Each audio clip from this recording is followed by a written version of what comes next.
ഇന്ന് നമ്മൾ ബ്രേക്ക്ഫാസ്റ്റ് ഉണ്ടാക്കുന്നത് അപ്പവും മുട്ടക്കറിയുമാണ്. അപ്പോൾ ഞാൻ മുട്ടക്കറി ഉണ്ടാക്കാനായിട്ട് ഞാൻ ഇതിനു മുമ്പിട്ടൊരു വീഡിയോ ഇട്ടായിരുന്നു.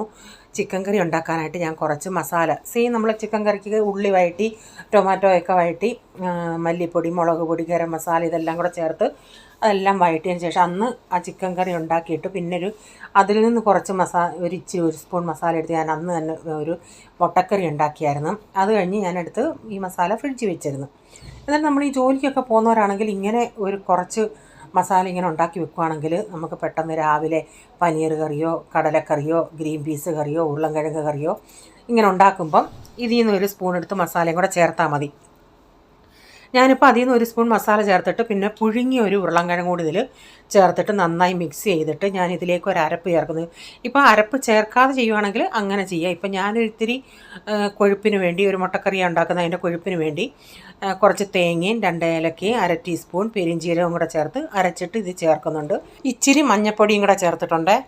എന്നിട്ട് പുഴുങ്ങിയ മുട്ടയും കൂടെ ഇതിലോട്ട് ചേർക്കാം. അപ്പം നമുക്ക് പെട്ടെന്ന് രാവിലെ നമ്മുടെ ജോലിയും തീരും. നമുക്ക് ആവശ്യമുള്ള സമയത്ത് ഇങ്ങനെ ഈ മസാല എടുത്ത് ഇങ്ങനെ ഓരോ കറികൾ ഉണ്ടാക്കാം. ഞാനിതിൻ്റെ വീഡിയോ ഫുള്ളായിട്ട് ഇട്ടിട്ടുണ്ട്. അപ്പം അവിടെ നോക്കിയാൽ കാണാം. സാധാരണ മിക്ക ആൾക്കാർക്കും അറിയാവുന്ന ജോലിക്ക് പോകുന്നവരൊക്കെ ചെയ്യുന്ന പരിപാടിയാണ് ഇത്. അപ്പം ഞാനൊന്ന് പറഞ്ഞതേ ഉള്ളേ. ഞാനിപ്പോൾ ആവശ്യത്തിനുള്ള വെള്ളമൊക്കെ ഒഴിച്ചിട്ട് അതൊന്ന് തിളച്ച് വരട്ടെ. അരപ്പൊന്ന് തിളച്ച് വന്നപ്പോൾ ഞാൻ മുട്ടയും കൂടി ഇട്ട് കൊടുത്തിട്ടുണ്ട്. ഇപ്പം നമ്മുടെ മുട്ടക്കറി ഇവിടെ റെഡി ആയിട്ടുണ്ട്. കുറച്ചുകൂടി നല്ല കൊഴുപ്പ് കിട്ടണമെങ്കിൽ അതിൽ നിന്ന് കുറച്ച് ഉരുളൻകിഴങ്ങൊക്കെ ഒന്ന് ഉടച്ചു കൊടുക്കാം. അപ്പം മുട്ടക്കറി റെഡിയായി. ഞാൻ അതിൻ്റെ ഇടയ്ക്ക് ഇത്രയും കറി രാവിലെ വേണ്ട, അതുകൊണ്ട് ഞാൻ കുറച്ച് കറി പാത്രത്തിൽ എടുത്തിട്ട് ബാക്കി എടുത്തങ്ങ് വെച്ച്. അപ്പോൾ ചായയൊക്കെ ഇവിടെ തിളച്ചു. ഇനി ചായയും കൂടെ എല്ലാവർക്കും കൂടെ എടുക്കട്ടെ. കറിയൊക്കെ റെഡിയായി. ഇനിയിപ്പം നമുക്ക് അപ്പം ചുട്ടെടുക്കാം. അപ്പോൾ അപ്പം ചിലർക്ക് സൈഡ് ഇങ്ങനെ മുരിഞ്ഞിരിക്കുന്ന ഇഷ്ടം. എനിക്കങ്ങനെ മുരിഞ്ഞിരിക്കുന്ന ഇഷ്ടമല്ല, ഇങ്ങനെ സോഫ്റ്റായിട്ടിരിക്കുന്ന അപ്പം എനിക്കിഷ്ടം. അപ്പോൾ ഈ മാവ് ഒഴിച്ച് വെച്ചിട്ട് അങ്ങോട്ടോ ഇങ്ങോട്ടോ മാറിയിട്ട് വരുവാണെങ്കിൽ അതിൻ്റെ സൈഡൊക്കെ ചിലപ്പോൾ ഒന്ന് ചുരുണ്ടിരിക്കും. അല്ലാതെ നമ്മൾ അതിൻ്റെ അടുത്ത് തന്നെ നിന്നുണ്ടാക്കുകയാണെങ്കിൽ ഇങ്ങനെ സൈഡൊന്നും ചുരുളാതെ നല്ല അപ്പം നമുക്ക് ചുട്ടെടുക്കാൻ പറ്റും. എനിക്കിങ്ങനെ സൈഡ് ചുരുളാത്ത അപ്പം ഇഷ്ടം. അപ്പം ഞാൻ ചായയും കൂടെ ഉണ്ടാക്കി കഴിഞ്ഞതിന് ശേഷം പിന്നെ 2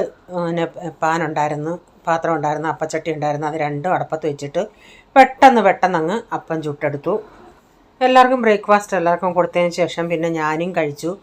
എന്നിട്ട് പിന്നെ കുറേ ജോലികളുണ്ടായിരുന്നു, പാത്രങ്ങളെല്ലാം കഴുകാനുണ്ടായിരുന്നു. അതൊന്നും വീഡിയോ എടുത്തില്ല. അതെല്ലാം ഒന്ന് കഴിഞ്ഞതിന് ശേഷം പിന്നെ ഉച്ചക്കത്തെ കുറച്ച് മീൻ കിട്ടിയായിരുന്നു. ആ മീൻ മത്തിയും ചൂരയുമാണ് കിട്ടിയത്.